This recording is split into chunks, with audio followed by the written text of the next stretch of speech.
Focus with me now, Vice Admiral John Fozzie Miller, former Central Command Naval Forces Commander. Great to have you, sir.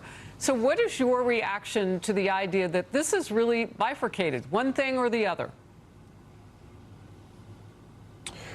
Well, I think, Harrison, thanks for having me. It's really always been that at the end of the conflict, Iran wasn't going to be able to develop or have a nuclear weapon for their employment somewhere in the region or elsewhere in the world. And so it's sort of crystallized, I think, in everyone's mind now. But a satisfactory outcome has to include the fact that the Iranians will not have access to a nuclear weapon. They won't be able to develop a nuclear weapon. Yeah, what I caught there, and I mean, I've heard this, and like you say, we know this. You didn't say end of ceasefire. You said the end of the conflict, which can be something very different depending on what happens next. An op-ed argues Iran is gambling that President Trump will cave.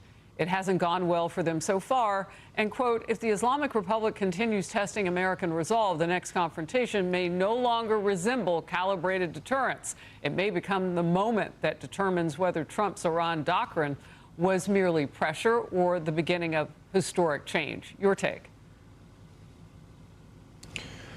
Well, I think the president's been very clear that one way or another, at the conclusion of the conflict, Iran will not be able to have a nuclear weapon, and they won't be able to threaten their neighbors and do things like close the Strait of Hormuz. He would obviously prefer to do that through some sort of a negotiation, but he's also clearly indicated that if he has to resort to combat power, he'll do that. And the combat power is available. It's there. It's ready. And I think it's very clear to the Iranian regime that they're not going to prevail in this conflict one way or another. And I think they're beginning to get an understanding that the president has a lot of patience, but that patience is not without limit. Right. And this idea that their country can kind of outlast ours is a bit ridiculous anyway, because they're the people who got hit in the first place and didn't see it coming. Vice Admiral, I am curious about a little bit of strategy now. Exactly what happens if we're so-called locked and loaded, like the White House says? Well, there's a number of ways this could go, and the president has a whole range of options available to him. What I would expect, though, is that we would see immediate pressure on their leadership once again, so the potential for additional decapitation strikes. I think a lot of pressure on their command and control systems, the systems that allow them to communicate from Tehran or wherever they are down into the Strait of Hormuz region to the Revolutionary Guard folks, and then a lot of pressure in the Strait of Hormuz itself against potential cruise missile sites, places where they can launch drones, and, of course, against the small boats that they like to send out into the Gulf to harass the shipping. And I think you'll see a focus on all of that as a way to move the negotiations forward, or the conditions for the negotiations forward. And then, absent that, I think you'll see a greater sense of warfare across the country again.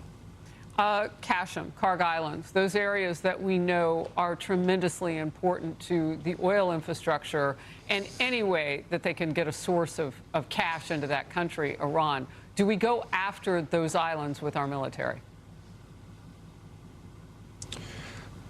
I don't know that there's a need to go after Kharg Island, because things are pretty quiet there right now, and have been for several weeks, because the Iranians can't find ships to get into Kharg Island to fill them up and export their oil. So that part of the blockade has been extraordinarily effective.